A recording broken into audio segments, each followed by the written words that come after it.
Hello Pinter folk, welcome back to yet another video shot by myself and the wonderful Estelle.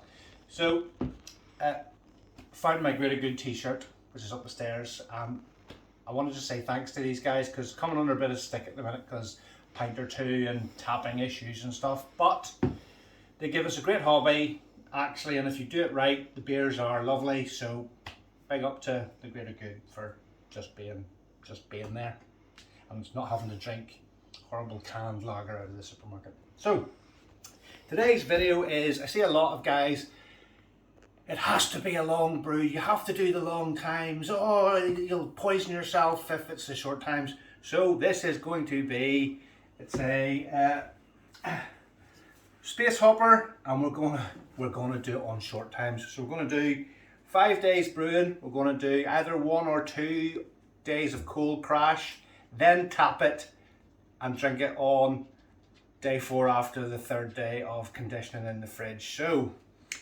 usual deal with sanitizing, etc. That's all been done. If you want to know how to do that, go back and watch my other videos. No point in boring you with all that. And again, our recommendation is do not put this in there. Now, this is I've heated this up. It's been in the sink. Look at that. What do you think of that? Hey, still. It won't even come out. Look, come on, I have to squeeze it. That is Spacehopper. Spacehopper is, I mean, admittedly, it is one of the thickest. It looks in fact, it is the thickest. It's like pond sludge. Look, it is. Look, it's pond sludge that tastes really nice at the end. Yeah, I mean, but look at that. That's coming out like, looks like toffee. Like wee square shapes and everything. So imagine if you put that in the bottom of your You pinter. can shake that forever, and you will end up with just stuff at the bottom. So we're gonna give that a stir. Look at that, you can't even get through it. So yes, please. This is all been sterilised, by the way. Please mix this in a jug before you put it in your pinter. It's like coffee. Or treacle or something like that. But it's it definitely requires mixing outside of the pinter. Bloop. Right, pour it in. So, I mean, even look, that's stuck. It's still stuck to the side of the jug that I've mixed it in, so that will require more rinsing. So, a little bit of, well, quite a fair bit of hot water. So, if you want to do your shaking, this is the time to do it. Getting most of it over me, but that's fine. He doesn't do the washing in the house, so that's fine. Well, I do some of it, honey. It's only the one job you don't do. My husband does the shopping, does the beer making. Do the beer making, yeah. Definitely. Does the ironing, don't you? Yeah, do the ironing, yes. Do the ironing as well, yep. So. I have him trained up well. There we go, folks. So, that's well rinsed out. We can see in the sunlight that the bottle is clear. Take that away. Pour the rest of the room temperature water as per standard into the pinter. And obviously don't forget our little industrious friends who have been... The yeasties. Yeah, they've been an early start there, so they've been shook up in that. Ooh. Watch yourself. That's in and bottom and down. And I know people have warned me not to do this, but I'm just gonna. It's all sealed up now anyway, so I'm just gonna dry off a bit of the stuff that's got round in there. This one. Why have people told you not to do that? Some people say that they've had problems with an infected brew because of somebody used a paper towel, but really? The cap's on and it's closed, so I don't know. Nick. Huh. I don't ever care. So. There you go. Dock lubricated up with silicone, food grade silicone grease, which is about somewhere. Yes, little tube. Little tube. So one hand on top on the bowly bit, and literally one finger will close it over. Now it's mixing time. We'll give that a wee shake before I turn it upside down just to get the yeast actually. Right, it won't take. Oh, good. That's on there. And if anybody hasn't seen one of these, because on the new presses, Pinter 2, they don't seem to be sending them out yet. This is a toe tag, invaluable. That's one thing I will slag TG the greater good off for. Please send these out, they're brilliant.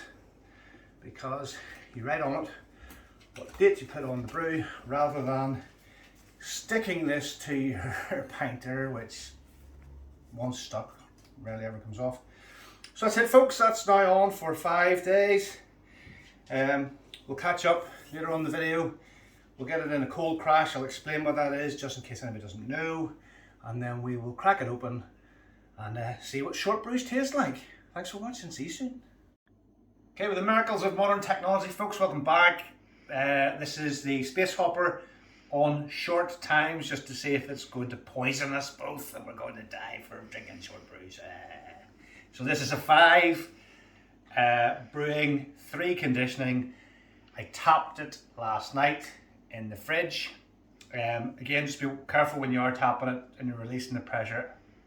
I kept a little bit of inwards pressure because I was reaching around inside the fridge. And even I know I've tapped loads of these Pinter ones, but that inwards pressure, because I was applying that as I was turned it, all of a sudden it released.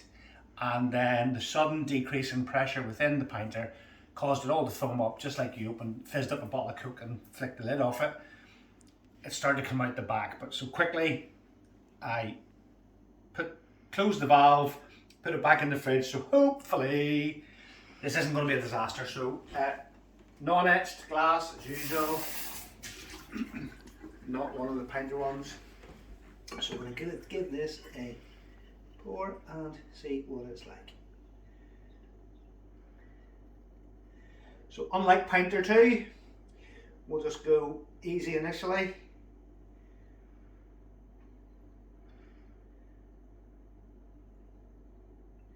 And see what it's like. Now, as it's pouring initially, my thoughts are it's still very hazy. So we'll just give it that.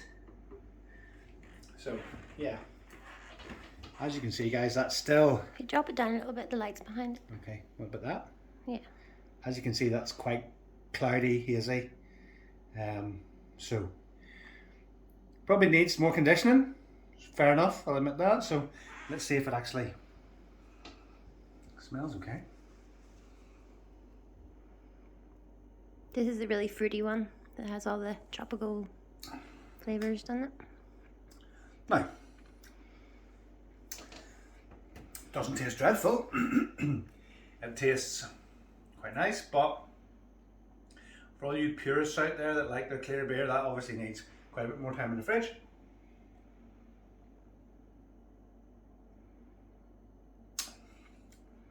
It doesn't taste sweet as such.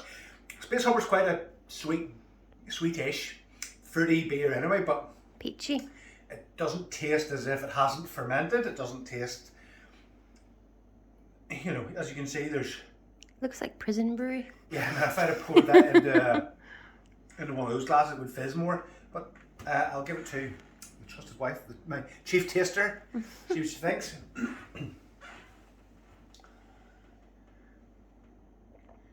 To me it tastes like Spacehopper, but just cloudy Spacehopper. Is this not Spacehopper? It is.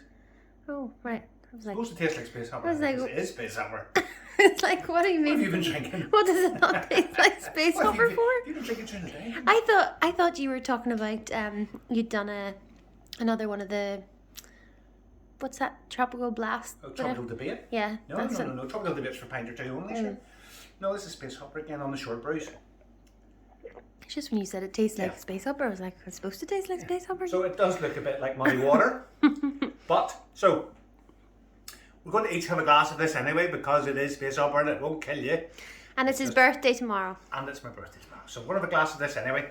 And we're going to pop it back in the fridge, give it another couple of days conditioning and see if that settles out any. But there's nothing wrong with it.